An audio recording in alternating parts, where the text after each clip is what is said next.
Gravando. Giovana de Sá. Chat. Giovana de Souza.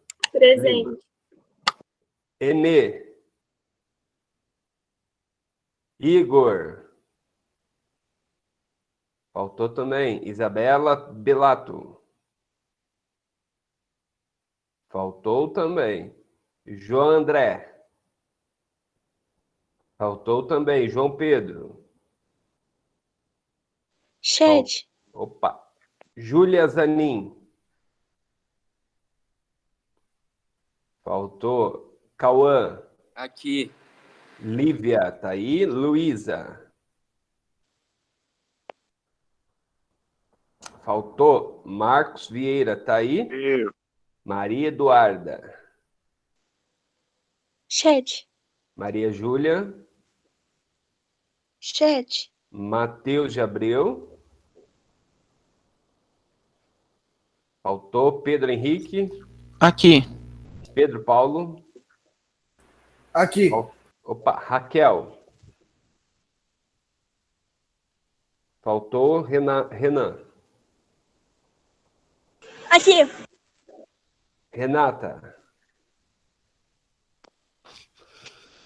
Faltou. Sandriele. Não, a Renata falou. Ah, tá.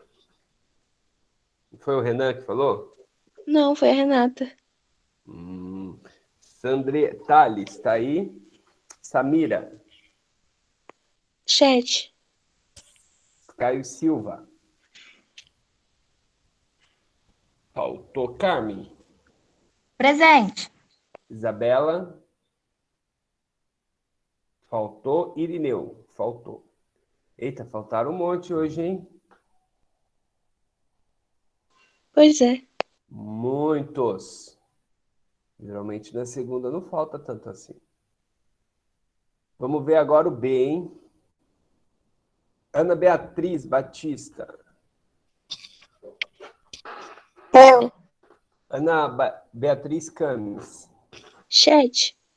Ana Maria. Eu. Arissa. Aqui. Beatriz Eloy. Chat. Beatriz Moura. Chat. Bianca Cruz. Faltou. Bianca Leite tá aí. Cássio. Oh, yeah. Emanuele tá aí. Gabriel Henrique. Faltou. Gabriela Ferreira. Faltou. Giovana Luiza. Aqui. Giovana Pavan. Aqui. O Henrique tá aí. Henrique Ierazaka. Faltou. Yara. Tá aí. Ingrid. Ok. Isabela Pereira. Isabela Pereira faltou. Ivan. Presente. Eita, caiu o microfone aí, Ivan. João Afonso. Chat. João Gabriel. Razuto. Salve. João Pedro. Luísa. Faltou. Maria Elisa tá aí. Manuela. Chat. Maria Eduarda Campos. Chat. Matheus Borges. Chat. Milena Maria. Presente. Nicole. Aqui. Pedro Felipe. Faltou. Pedro Parron. Faltou. Rayane. Chat. Rebeca. Aqui. Renata. William. Faltou também. Sabrina. Faltou. Samuel tá aí. E Hugo. Chat. Isis. William tá no chat. Tá. Professor, Isis. você não deixou eu responder, deixa eu responder. Tá bom. Samuel. Bom dia. Bom dia. Isis. Chat. Yasmin. Chat. Tá bom. Fechou, morreu a treta, hein? Bora lá pra aula, então? O Carlos, eu também. Ô, Caio, você quer responder, Carlos? Quase te chamei de Caio. De novo.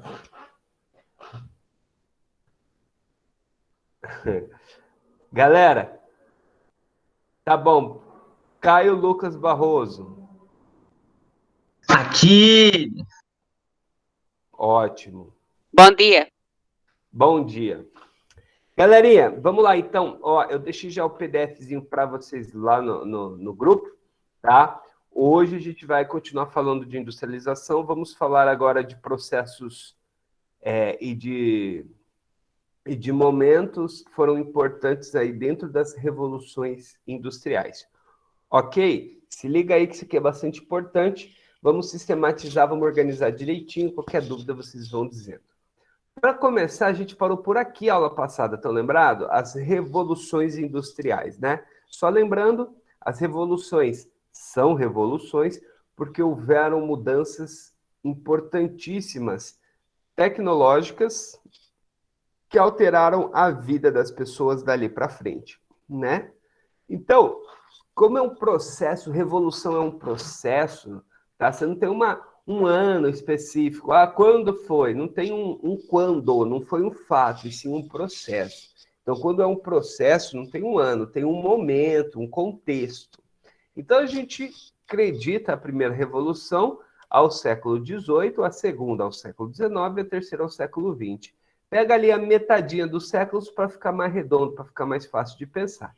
Então, lá em meados, lá em 1840, 1850, né, a gente passa a ter a máquina a vapor como a grande tecnologia que vai revolucionar a vida das pessoas, né? Por quê? Porque a máquina a vapor, olha que louco, permite que eu possa exercer muito mais força e muito mais rápido do que o trabalho manual, né? Eu consigo acelerar processos e intensificar processos. Aí entra aquilo que eu comentei com vocês lá passada, né?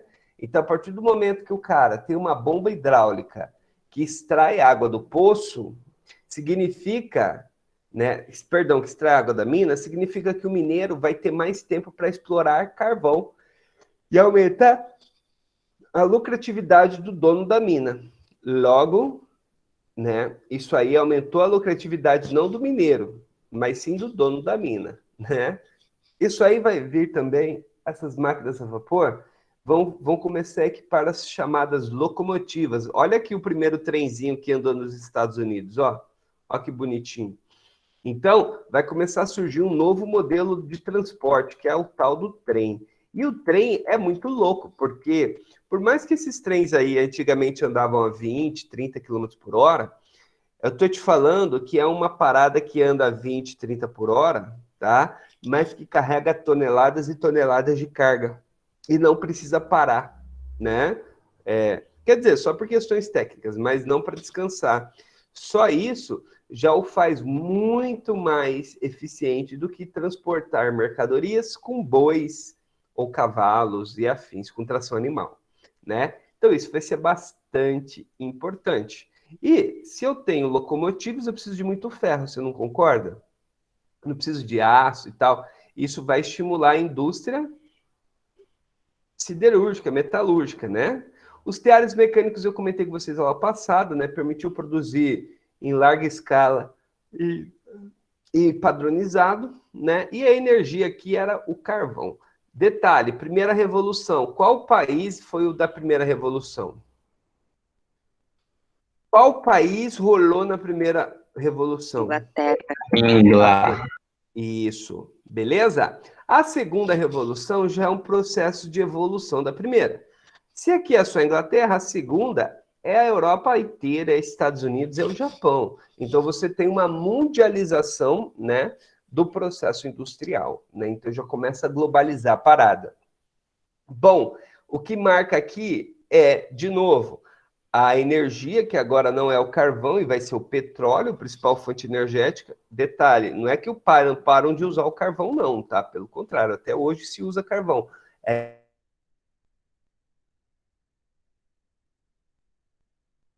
tá? E em vários momentos vai substituir o carvão, principalmente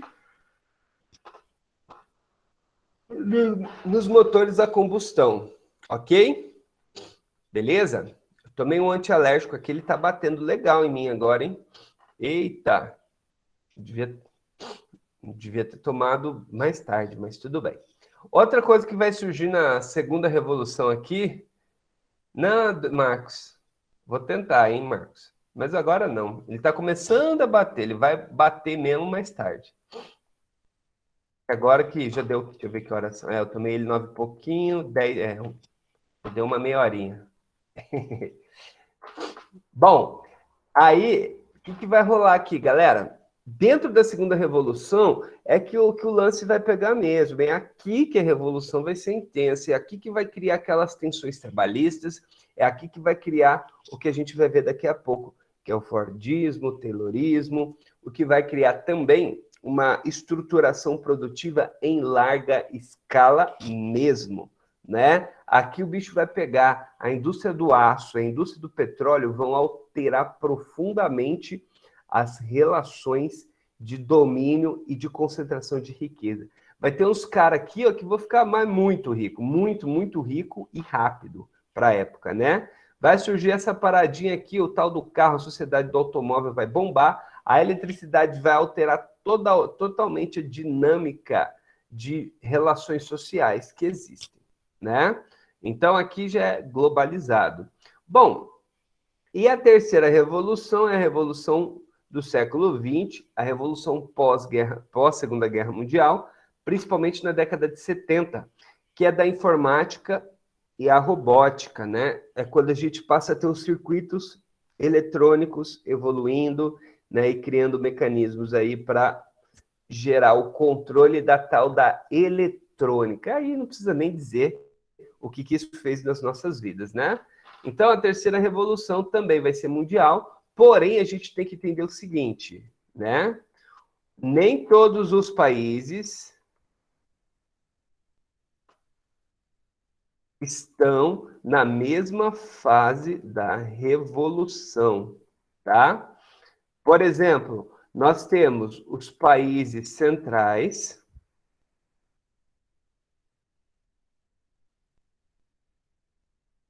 Eu vou falar do Brasil, Henrique.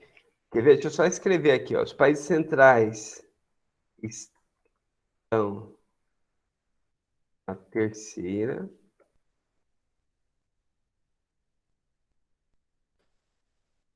E periféricos estão na transição.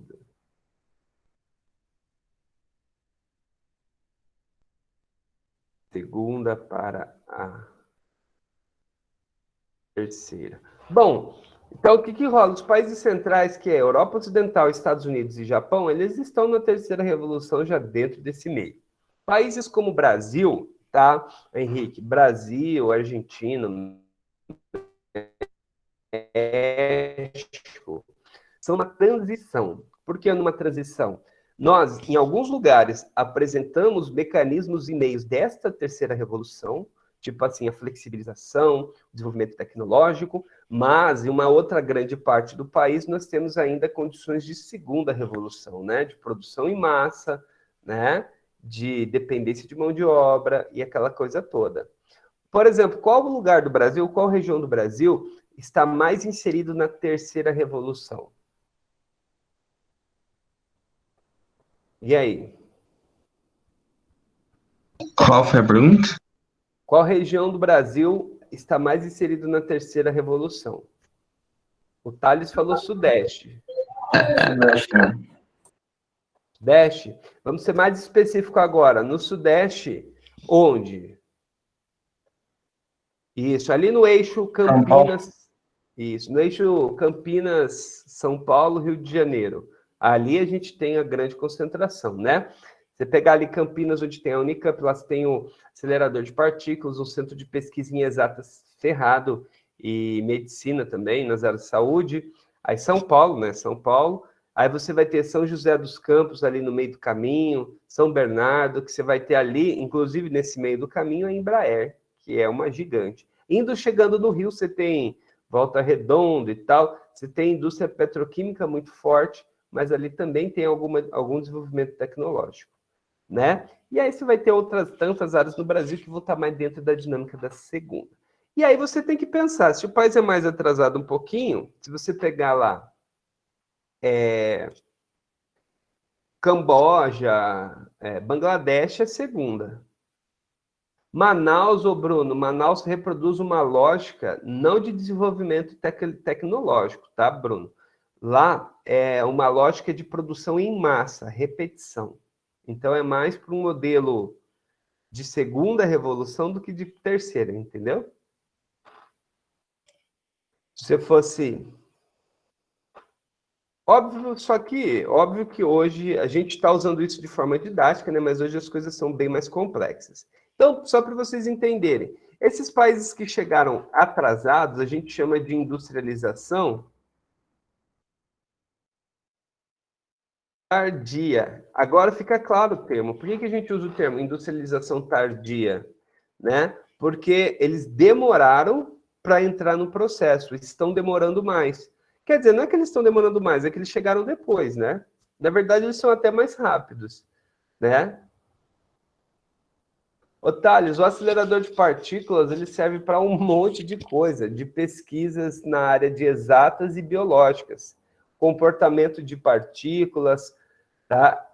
Nanotecnologia, tá? E aí eu vou pedir para você perguntar, para alguém que vai te explicar bem melhor do que eu, é o Zakimi, tá? O Zakimi vai te explicar melhor, beleza? Apesar de eu ter dois irmãos e uma cunhada que são físicos, o Zakimi vai ter mais tempo e vai ser mais didático que eu para te explicar, tá? Quem dá física para vocês, além do Zakimi? A Zakimi da matemática. Mas ele sabe. O Zazik dá também, né? Não tenho aula com os Zazics. É Xuxa e Rogério. É o Xuxa Rogério, né? Ah, tá. O Rogerinho, enfim. Pergunta para o Zakimi vai te dar uns exemplos massa. Bom, galerinha, aqui agora a gente vai chegar a uma parada que a gente vai chamar de modelos produtivos, tá? Ou sistemas de produção. Galera, o que eu quero dizer com sistemas de produção? Bom, aqui a gente está na segunda revolução industrial, certo? Nessa segunda revolução,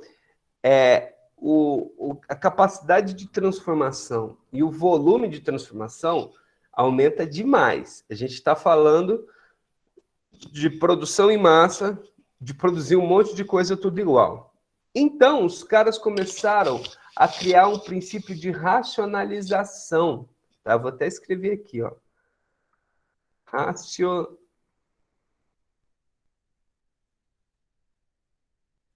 Da produção. O que eu quero dizer com racionalização da produção? Tá? Essa racionalização é você produzir de forma mais eficiente possível. Tá? É tornar eficiente. Agora eu pergunto para vocês, se eu sou o dono do meio de produção, na época, eu sou dono da fábrica, o que eu, dono da fábrica, vou entender por racionalizar, por tornar eficiente? E aí?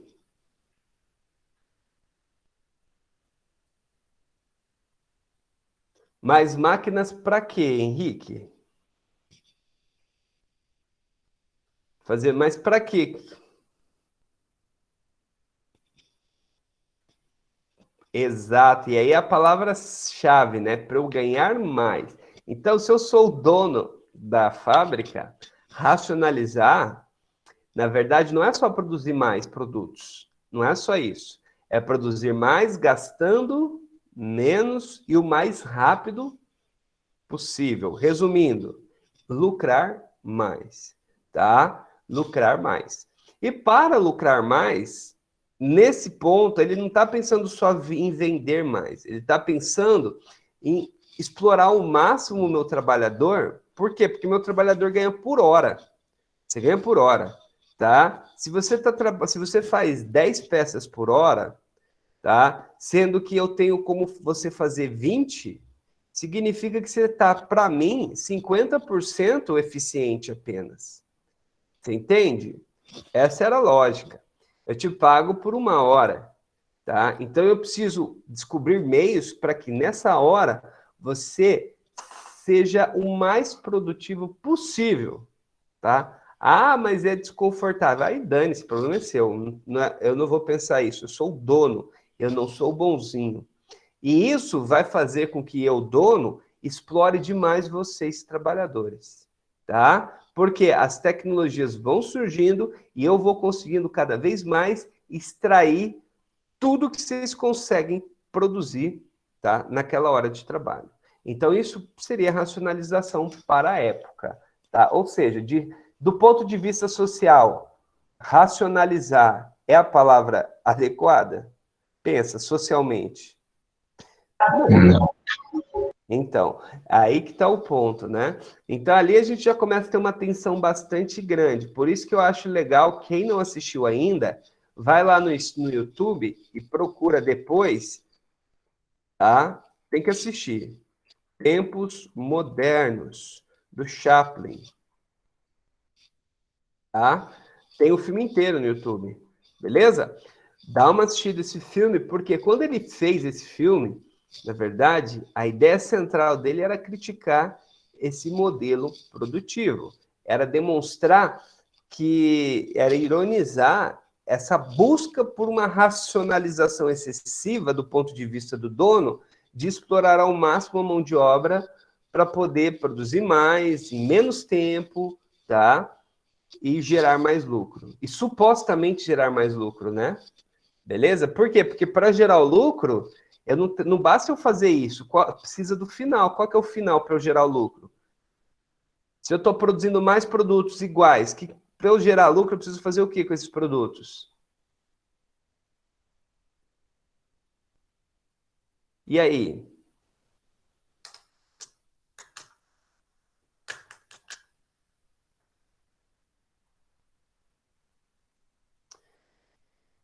Vamos lá, pensa aí, galera.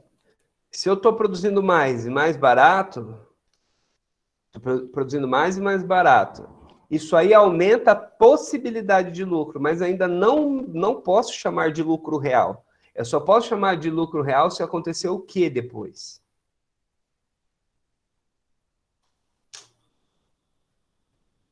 Tem que ter mercado, eu preciso vender esses produtos a um preço que eu quero. E para ter mercado, aí você tem um problema, que é um paradoxo. Eu preciso ter gente com dinheiro para consumir. Logo, essa racionalização que eu falei para vocês não é bem racional assim, é uma racionalização um pouco burra. Ela fica tão presa na ideia de lucro rápido que ela esquece que é preciso ter gente com salário, com dinheiro e tempo para gastar. Então, se a pessoa precisa ter dinheiro e tempo para gastar, eu posso explorar tanto assim essa mão de obra? Vai resolver? Entende? Então, eu preciso... fala, Caio. Não, só ia concordar. Ah, tá. Então, eu preciso gerar este mercado. Cara. Thales, o parcelamento vai ser mais para frente um pouquinho. Henrique, isso vai culminar em 29. Bom, dali veio o Ford. O que o Ford fez? O Ford, galera, ele ainda busca essa racionalização, ele continua com a produção em larga escala, só que ele vai colocar alguns outros elementos nesse processo que vão estimular esse mercado. Aí que está a diferença do Ford para o Taylor. Ele vai estimular a geração de mercado. Então, olha que interessante esse ponto aqui. Mão de obra pouco qualificada, isso ficou bem óbvio para vocês, né? Isso é uma característica. Produção de estoque também ficou claro, que é produzir um monte de coisa, tudo igual. Olha a fotinha aqui, né? Um monte de coisa, tudo igual. Divisão hierárquica rígida do trabalho, né? Olha que interessante isso aqui. para entender a divisão hierárquica, vamos pensar no McDonald's ou no Burger King. Vocês iam para brigar lá no presencial, né? Vocês não iam brigar no Burger King, não, né? Sei. Bom, o que acontece? Quando você vai lá no fast food desse, vamos entender o que você está vendo.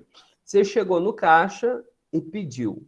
Tem uma pessoa ali no caixa, tá? Essa pessoa ali no caixa, ela pode ser uma mão de obra tão mal qualificada assim?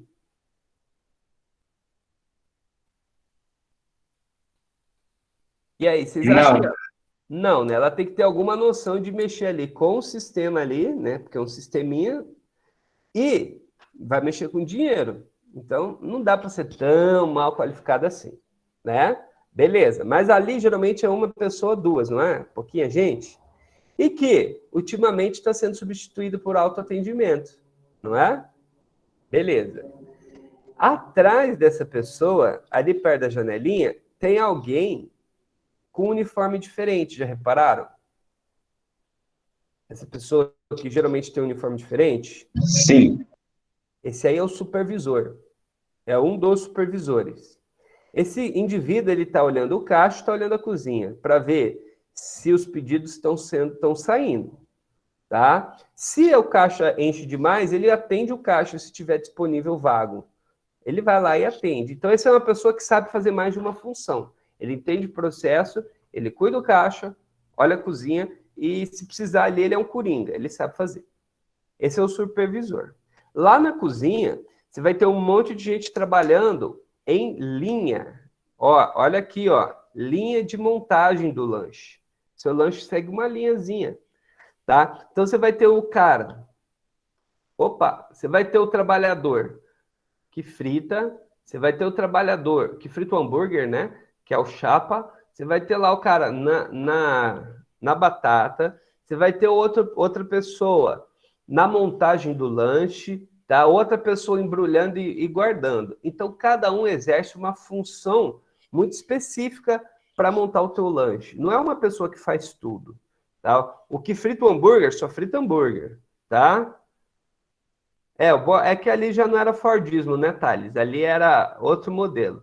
Então, esse fato de cada um fazer uma coisa ali no teu lanche, isso aqui, ó, é isso aqui que eu estou falando para vocês. É a divisão do trabalho, divisão rígida, tá? Então, aquele indivíduo, para ele assumir um posto, ele não precisa aprender, não dá muito trabalho, tá? Na Subway,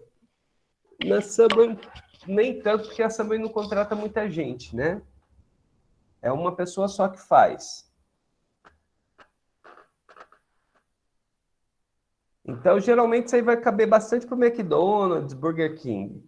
Então, gente, esse modelo produtivo é fordista. É fordista. Cada um faz uma função só do processo produtivo, que é o seu lanche. E lá dentro da cozinha vai ter um supervisor também, tá? Só que, geralmente, essas pessoas que estão ali a gente chama isso de chão de fábrica, ali no chão da fábrica, tá? Elas ganham muito mal. Elas ganham muito mal. Beleza? E elas sabem que elas ganham mal. E elas sabem que elas não têm qualificação suficiente. Então, você tem que estimular essa mão de obra a querer trabalhar, né? Porque, para pensar, eu sei que eu ganho pouco, eu sei que eu sou explorado. Eu preciso ter algum estímulo para trabalhar. E aí entra a hierarquia. Olha que interessante. Lá no turno, eles sabem o seguinte, que tem o chão de fábrica e tem 2 supervisores por turno. Vamos supor, se tem 4 turnos, eu tenho 8 supervisores. Então, significa que esse chão de fábrica, ele tem que trabalhar motivado com a ideia do quê? O cara lá do lanche, que está fritando ou montando, ele tem que trabalhar motivado com a ideia de que, se ele trabalhar bem, ele pode ser o quê depois? Um supervisor. E aí ele vai ganhar mais e o trabalho é menos duro. Sacou? Então, eu crio uma hierarquia. Você aqui, ó, a maioria aqui, o supervisor aqui. E o supervisor tem que trabalhar motivado com a ideia de que, se ele for bom, ele pode ser um gerente de turno. Entendeu? Aí, gerente vai ter um só por turno. Por exemplo, é um exemplo, tá? E o gerente, ele pode trabalhar com a ideia de que ele pode ser um gerente administrativo, por exemplo, que só tem um na loja. Sacou? Então, eu crio uma escadinha. Então, cada um vai trabalhando com a ideia de que pode crescer, ganhar mais e tal. Só que tem um porém, né? Eu tenho um número limitado de vagas de supervisores, de gerentes. Quanto mais sobe, menos vaga tem. Então, é óbvio que a grande maioria não vai subir. Não vai. Mas o fato de você achar que quem vai subir pode ser você, isso vai movimentar e te motivar a trabalhar. Sacou? E aí você vai ganhando agradinhos financeiros por produtividade. Se você trabalha direitinho, você ganha um agradinho financeiro. Esses agradinhos financeiros vão gerando mercado, entendeu? Vão estimulando o consumo. Então, era importante que a mão de obra fosse assalariada para poder gerar mercado. Era importante que tivesse hierarquia para as pessoas trabalharem sempre motivadas, tá? Mesmo sabendo que elas eram exploradas. Entenderam a estrutura? Alguma dúvida?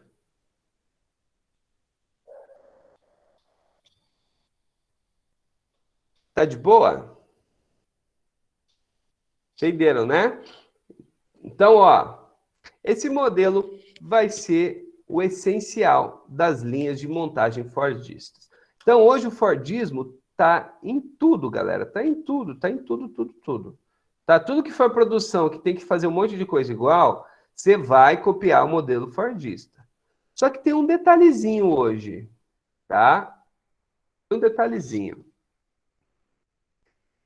Vamos pensar aqui, olha a foto que vocês estão vendo. Por que esses caras não estão montando um carro aqui? Me fala. Hoje, eu preciso de tanta gente para montar esse carro aqui? Nem. Não. O que aconteceu com esse cara aqui que está montando a direção? Virou máquina. Virou um robô, né? Virou um robô. Um robô que monta a direção com mais precisão que ele, que bota os parafusos com mais precisão que ele. Quando você vê os tempos modernos de Chaplin, é muito legal, que é muito emblemático isso. A função dele na fábrica é apertar um parafuso na linha de montagem, né? Apertar o mesmo parafuso. Isso aí, gente, o que aconteceu hoje?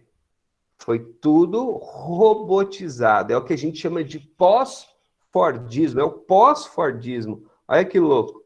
A ideia fordista é a mesma ideia lá do século XX, do começo do século XX. Produziu um monte de coisa tudo igual. Só que agora, ao invés de eu explorar ao máximo o trabalhador, eu não uso o trabalhador. Tá? Aperta por robô. Beleza? Aí eu diminuo a mão de obra e vou precisar de um técnico que dá manutenção no robô. Só que um técnico dá manutenção em 10 robôs. Né? Sacou? O pai do garoto da Fantástica Fábrica de Chocolate, né? Tipo isso, né? Os Umpa-Lumpa são os trabalhadores fordistas lá. É legal que no filme até os Umpa-Lumpa tem tudo as musiquinhas, né? As musiquinhas, tá? É uma forma de você sincronizar o trabalho repetitivo. Sacou? Sabiam disso? Que as musiquinhas, só que isso é bem mais antigo que da indústria, vem lá do período escravo. Então, a música era uma forma de você sincronizar o trabalho a partir do ritmo da música. Tan, tan, tan, tan. Aí, cada movimento é uma tônica da música. Tá?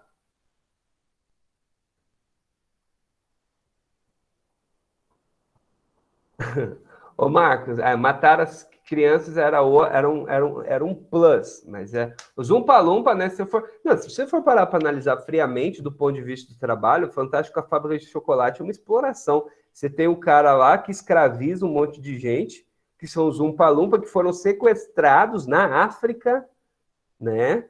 Foram sequestrados na África e agora vivem sob cárcere privado, escravidão por dívida, né? Isso aí é terrível, né? E ainda são obrigados a trabalhar no modelo fordista sem poder ver a luz do sol, sem contar a questão sanitária de chocolate, que é todo contaminado, né? Para pensar. Aquilo lá é uma cheio de mensagem subliminar, né? Exato, você trabalha por comida. Você trabalha... Isso aí, ó, chama escravidão. Né? Sim. E tá tudo bem, né? Tá tudo bem. Exatamente, Carlos. Tá tudo bem, né? As pessoas, a gente aceita. Fala, Thales.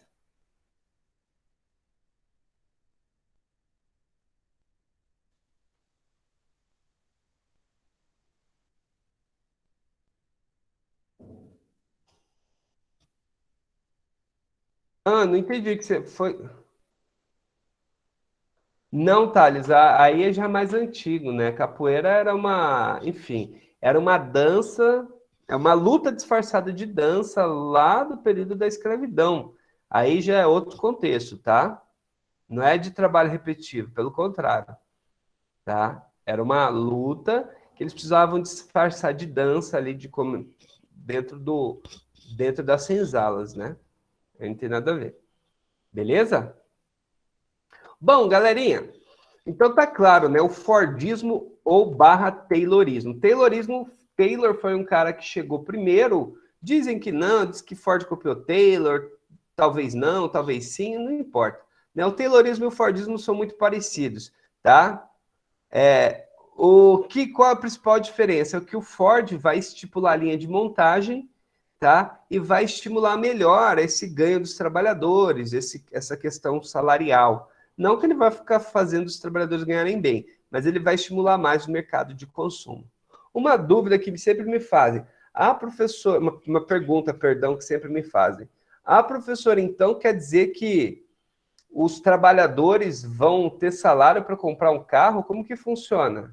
Claro que não, né, gente? Essa galera que você está vendo aí na foto nunca vai ter dinheiro para comprar um carro que eles estão fazendo. Mas eles vão ter dinheiro para comprar uma cama de vez em quando, para comprar roupa, para comprar comida, enfim, para comprar bebida, comprar as coisas do dia a dia. E o dono da loja que vendeu a cama, que vendeu a comida, que vendeu a roupa, esses caras aí vão ter dinheiro para comprar o carro. Você entendeu? É a lógica também, a hierarquia, na escadinha da hierarquização, isso vale também para o resto da sociedade. Você é o chão de fábrica, você ganha pouco, mas o dinheiro que você gasta no mercadinho, comprando as coisas para você sobreviver, vai dar lucro para o dono desse mercado, tá? E o dono desse mercado vai ter mais dinheiro e ele pode comprar carros, coisas mais caras. O dono desse mercado vai pagar aluguel, vai construir. E esses construtores e esses donos de imóveis também vão ter mais dinheiro. E aí você vai tendo a escada da sociedade. Beleza? Aqui vai produzir uma desigualdade tremenda no mundo. Beleza, galerinha? Tranquilo isso aqui? Tranquilo?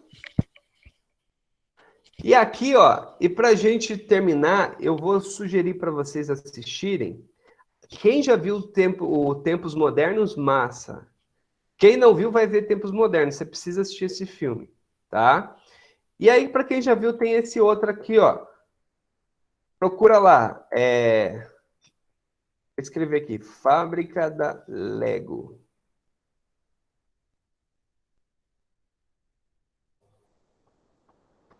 Eu ia passar para vocês esse filme se a gente tivesse no presencial, esse documentáriozinho, um trecho dele. Se você procurar aí no YouTube como que funciona a fábrica da Lego, você vai ver muito bem esse pós-Fordismo, né? Todo o trabalho repetitivo de fazer os bloquinhos de encaixe do Lego, tudo feito por robô. E aí vai entrar numa próxima fase de organização do trabalho que a gente vai falar na sexta-feira, que é a formação dos monopólios e o toyotismo. Tá bom? Quem tiver um tempinho, dá uma procurada aí e assista como funciona a fábrica da Lego. Presta atenção na organização da fábrica, que vocês vão entender bem. Tá bom? Galera, um grande abraço para vocês, se cuidem, tá? E até a sexta-feira. Tá bom? Tchau, tchau. Tchau, professor. Tchau, tchau. Tchau, Plácio. Até mais.